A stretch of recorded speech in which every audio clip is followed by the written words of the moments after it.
Hello दोस्तों, तो कैसे हैं आप लोग। आई होप आप सभी अच्छे होंगे। तो स्वागत है आज आपका एक और नई कहानी में। तो आज की कहानी है वो ट्रेन का सफ़र। गुड़गांव में नौकरी करते अब रिया को कई बरस हो गए थे। 29 साल की हो गई थी वो इस बरस। आज अचानक पापा का कॉल आया कि रिया पहली ट्रेन पकड़कर घर आ। रिया परेशान हो गई कि ऐसा क्या है। छोटे भाई को फ़ोन किया, उसने भी कुछ नहीं बताया। बस इतना कहा कि दीदी चिंता की कोई बात नहीं है, पर आना जरूरी है। रिया ने कोशिश की तत्काल में टिकट बुक करने की, पर हो नहीं पाई। आगरा तक का सफ़र बहुत लंबा तो है नहीं, तो उसने बिना रिजर्वेशन के जाने का सोचा। ट्रेन में भीड़ होने की वजह से बैठने की जगह ही नहीं मिल रही थी रिया को, तो वो जनरल बोगी में जगह बनाकर खड़ी हो गई। सामने की सीट पर एक अधेड़ उम्र का व्यक्ति बैठा था, जो देखने में ही अभद्र प्रतीत हो रहा था। लड़की की नज़रें अपने आसपास सब भांप लेती है। वही पास में एक 11-12 साल की बच्ची अपनी किसी रिश्तेदार के साथ थी, शायद नानी दादी होगी। अधेड़ व्यक्ति के हाथ से बार बार उस गुड़िया को छूने की कोशिश कर रहा था। रिया कनखियों से देख रही थी। वो बच्ची बहुत असहज महसूस कर रही थी। उसकी रिश्तेदार नींद में थी और इसी बात का फायदा वो अधेड़ व्यक्ति उठा रहा था। अब रिया को बहुत गुस्सा आ रहा था, उस बूढ़े पर भी और आसपास बैठे नामर्दों पर भी। हाथ पर हाथ धर कर तो बैठा नहीं जा सकता था। रिया उठी और जाकर सीधा उस बूढ़े को बोला कि यहाँ से उठिए आप। जो आदमी गलत होता है वो जानता है कि उसके साथ ऐसा व्यवहार क्यों हो रहा है, पर खुद को ठीक दिखाने की नाकाम कोशिश भी करता है। वही उसने किया, पर रिया की आवाज़ की शक्ति भांप गया वो, और वहाँ से उठ खड़ा चला गया।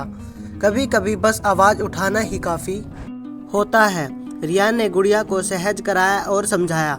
एक चॉकलेट भी रिया ने उस गुड़िया को दी और हेडफोन लगा अरिजीत सिंह के गाए गानों में खो गई। और खैर स्टेशन आ गया आगरा कैंट का। बाहर देखा तो भाई लेने आया हुआ था और मंद मंद मुस्कुरा रहा था।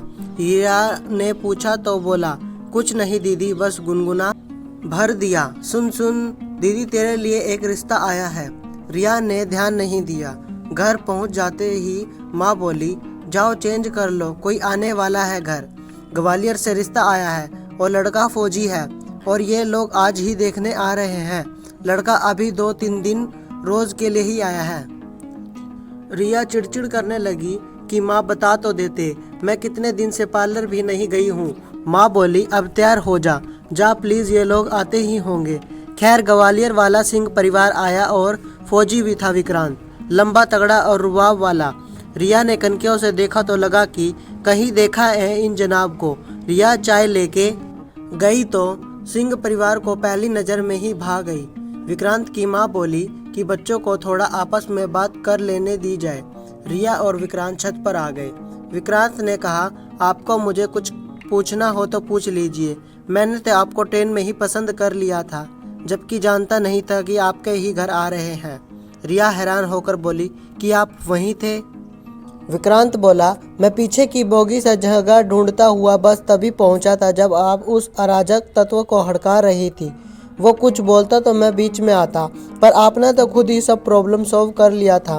विक्रांत बोला, मैंने तो ये दिल तभी आपके नाम कर दिया था कि लोग खुद के लिए ही खड़े नहीं हो पाते, और दूसरे के लिए खड़े होने वाली निश्चित ही फौजन बनेगी, मेरी फौजन बनेगी। रिया को भी विक्रांत पसंद आ गया था। नीचे जाकर दोनों ने अपने अपने परिवार को अपनी रजामंदी बता दी और सब एक दूसरे को मिठाई खिलाने लगे। विक्रांत और रिया एक दूसरे को देखकर मुस्कुरा रहे थे।